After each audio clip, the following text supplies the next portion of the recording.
Hello everyone, তোমাদের বেবির rice সেরিমনিতে বা রাইস সেরিমনির কোনো ইনভিটেশন থাকলে তোমরা এরকম একটা লুক ক্রিয়েট করতে পারো। একদম গ্লাস স্কিন মেকআপ লুক কীভাবে ক্রিয়েট করবে আজকের ভিডিওতে আমি তোমাদেরকে সেটাই শেয়ার করব।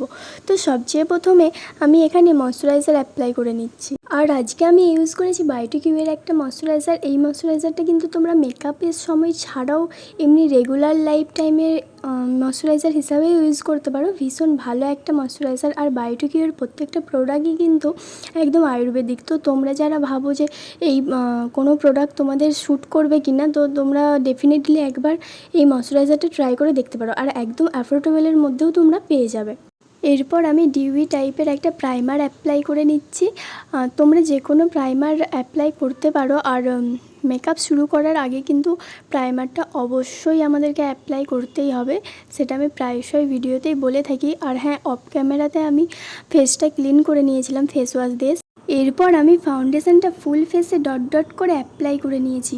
দেন একটা বিউটি ব্লেন্ডার দিয়ে ড্যাবিং পোর্শনে ব্লেন্ড করে নিচ্ছি। আর অবশ্যই বিউটি ব্লেন্ডারটাকে কিন্তু ড্যাম হতে হবে, একেবারে ড্রাই বিউটি ব্লেন্ডার দিয়ে ব্লেন্ড করলে কিন্তু হবে না। এরপর কনসিলারের জন্য আর আইশ্যাডো বেসের জন্য যেটা আমি অ্যাপ্লাই করেছিলাম সেটা হলো ফিডমির একটা কনসিলার, যার শেড নাম্বার হলো মিডিয়াম 25। তো এই কনসিলারটা প্রাইস অনুযায়ী ভীষণই ভালো একটা কনসিলার। তোমরা একবার এটা ট্রাই করে দেখতেই পারো। ভীষণই ভালো ফুল কাভারেজ দেয়। আর তাছাড়াও একদমই অক্সিডাইজ হয় না বললেই চলে। আমার ভয়েস ওভার দিতে একটু প্রবলেম হয়, কারণ আমার কথাগুলো একটু জড়ানো। তো তোমরা প্লিজ এটাকে ইগনোর করো। আর আশা করি আমার কথাগুলো তোমরা বুঝতে পারছো। এরপর আমি ওই সেম বিউটি ব্লেন্ডার দিয়ে খুব ভালোভাবে কনসিলারটা ব্লেন্ড করে নিলাম।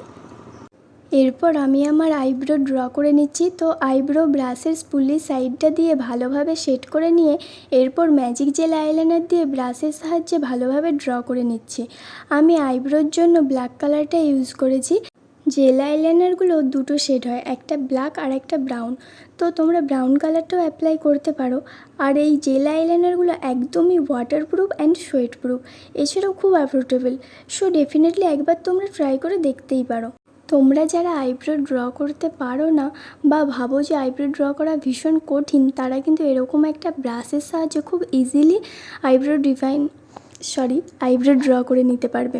আর তোমাদের সুবিধার জন্য কিন্তু আমি ভিডিওটা একদমই স্পিডি করিনি, খুব আস্তে আস্তে তোমাদেরকে স্টেপ বাই স্টেপ আমি আইব্রোটা ড্র করে দেখাচ্ছি।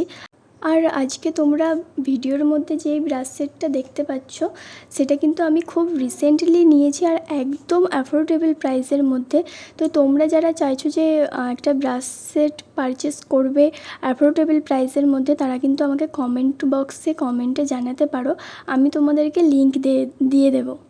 এরপর আমি আমার আইশ্যাডো বেসটা ফুলফিল করার জন্য একটা লুজ পাউডার দিয়ে ভালোভাবে একটা ব্রাশের সাহায্যে অ্যাপ্লাই করে নিচ্ছি। আর আমি আজকে কোনো রকম ক্রিম কন্ট্যুরিং করিনি, পাউডার কন্ট্যুরিংই করছি। আর এই মিনি প্যালেটটা নিয়ে ডিটেলসে আমি একটা শর্ট ভিডিওতে জানিয়েছি, তোমরা চাইলে সেটা দেখে আসতে পারো। প্রত্যেকটা প্রোডাক্ট কিন্তু তোমাদেরকে খুব ভালোভাবে ব্লেন্ড করতে হবে। যত ভালোভাবে ব্লেন্ড করতে পারবে তত কিন্তু মেকআপটা সুন্দর দেখাবে। দেন আমি অল্প একটু প্রোডাক্ট আউলে নিয়ে জাস্ট স্মাচ করে নোজটা কন্ট্রোল করে নিলাম। এরপর আমি ব্লাশারের জন্য ওই সেম প্যালেটটাই ইউজ করেছি। আর তোমরা চাইলে কিন্তু এখানে যে কোনো লিকুইড লিপস্টিক বা স্টিক ব্লাশার, যে কোনো তোমাদের পছন্দসই ব্লাশার কিন্তু অ্যাপ্লাই করতে পারো। এরপর আমি সুগারের হোয়াইট লুজ পাউডারটা ইউজ করেছি। যে সমস্ত জায়গায় আমি কনসিলার অ্যাপ্লাই করেছিলাম সেই সমস্ত জায়গাতেই লুজ পাউডারটা অ্যাপ্লাই করছি। তো আমার স্কিনটা যাতে খুব ভালোভাবে বেক হয়ে যায় তার জন্য আমি অ্যাপ্লাই করে কিছুক্ষণের জন্য রেখে দেবো, তারপর আমি ডাস্ট আউট করে নেব। যতক্ষণ আমার স্কিনটা বেক হচ্ছে ততক্ষণ আমি আমার আই লুকটা কমপ্লিট করে নেব। তো আজকে আমি তোমাদেরকে একদম সিম্পল আর সহজ একটা আই লুক ক্রিয়েট করে দেখাবো। প্রথমেই আমি রেড কালারের একটা আইশ্যাডো নিয়ে আমার ফুল আইলিডে অ্যাপ্লাই করছি একটা ব্রাশের সাহায্যে। দেন গোল্ডেন কালারের একটা সিমার শেড নিয়ে inner corner to out of corner full cover করে নিলাম। এরপর পুরো ফেসে যে এক্সট্রা পাউডারগুলো ছিল সেগুলো এরকম একটা ব্রাশের সাহায্যে ব্লেন্ড আউট করে নিয়েছি। আর ভালো করে সব কিছু স্প্রেড করে ডাস্ট আউট করে নিয়েছি, যাতে পুরো মেকআপ বেসটা খুব ভালোভাবে সেট হয়ে যায়। এরপর একটা স্মল ফান ব্রাশের সাহায্যে হাইলাইটিং করে নিচ্ছি আমার ফেসটাতে।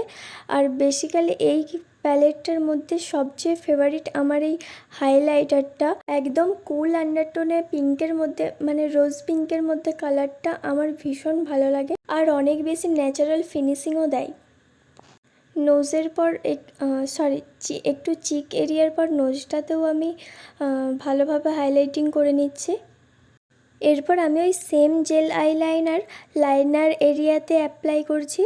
তো তুমি যত ভালোভাবে লাইনারটা ড্র করতে পারবে ততই কিন্তু আই লুকটা বেশি অ্যাট্রাকটিভ দেখাবে।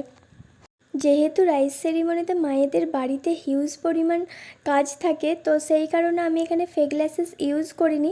তো তোমরা যদি চাও বা পারো ক্যারি করতে, তাহলে তোমরা কিন্তু ফেক ল্যাশেস অ্যাপ্লাই করতে পারো। আর আমি আজকে এখানে মাস্কারা অ্যাপ্লাই করেছি। মেবলিন ফিটমির যে ক্লোজাল মাস্কারাটা হয় সেটাই আমি অ্যাপ্লাই করেছি। এটা কিন্তু একদম waterproof, sweat proof and long lasting একটা মাস্কারা। তো তোমরা ডেফিনেটলি এটা অ্যাপ্লাই করতেই পারো। এরপর আমি আমার ফুল মেকআপ লুকটা ফেসেস কানাডার একটা ফিক্সার দিয়ে সেট করে নিলাম। আর এই ফেসেস কানাডার ফিক্সারটা অ্যাপ্লাই করলে কিন্তু স্কিনটা ভীষণ গ্লোয়িং এবং ন্যাচারাল একটা ফিনিশিং দেয়। আশা করি তোমাদের ফুল মেকআপ টিউটোরিয়ালটা ভালো লেগেছে। তো যদি তোমাদের ভালো লেগে থাকে তাহলে অবশ্যই একটা লাইক, কমেন্ট আর শেয়ার করে দিও। আর আরও নতুন নতুন ভিডিও পেতে আমার চ্যানেলটা সাবস্ক্রাইব করে দিও। আর তোমরা কী বিষয়ে ভিডিও দেখতে চাইছো সেটাও কিন্তু আমাকে কমেন্ট বক্সে জানিও। আর আজকে আমি যেই জুয়েলারিটা পরে আছি সেটা আমি মিশো থেকে পারচেস করেছি ভীষণ অ্যাফোর্ডেবল প্রাইসের মধ্যে। আর এটা কিন্তু সমস্ত লুকেই যাবে, যেমন ধরো বিয়েবাড়ির লুক, যে কোনো ওকেশানে তোমরা যদি এটা এই জুয়েলারিটার সাথে কোনো লুক ক্যারি করতে চাও, খুব ভালো যাবে।